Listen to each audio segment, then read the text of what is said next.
fanakimpo haiko ry tsy famaky fomba ny teny hoe miatro fa ninao tsy afako mbola tianao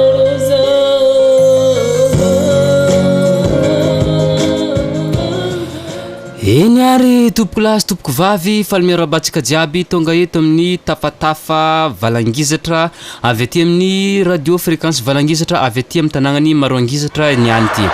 araka ny fantatry ny besiny maro moa dia eto zegny ty fandaharagna ty ampifandraisantsika re olo avy amin'ny alalany antso na antarby na tsy antarby amin'ny alalany ty radio Frekans tafatafa valangizatra ty de eto tsika miambigny appel de amin'ny andraisantsika le mandra-piandrasantsika ny antso voalohany avy amin'ireo ay igny efa misy miantso sady andraso oui ino zao azonay ataonao zafady radio Frekans oui valangizatra oui ya azafady fa za tegna niseky boka za matrano aminay ato kavolagna ya marsy edy zafady izy koa raha mety izy koa marigny mba mitarity radio izaka za la tavela teo mpangalany rano ay ya asa ranambovo tsy magniry ranambovo volagna aminazy hoe fa tegna tsy tafiboaka za ato ie fery savôny tsy tafiboaka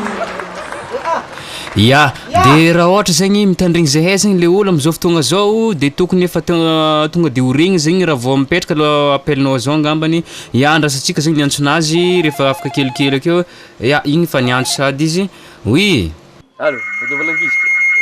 ya regniko baka azafady hely atao ambanimbany hely radionao fa tegna le mbola ambony be zegny fa sarotro be tsy mitandregny azy nagnakory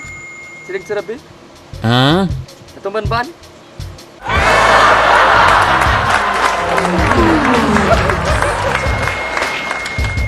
allo ya mbola za fô le nagnazy ary izy ke mbola mazava satsiny izy ka ohatra mety mbola ataovy ambanimbany indraiky ka satria mikiky be raha i de tsy regny mihitsy zegny le raha volagninao hoe aza mbola ambanimbany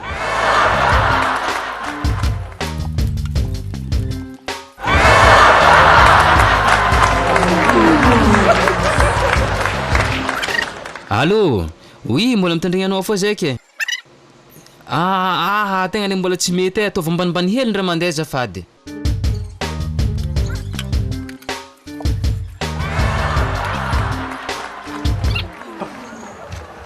ué mbola za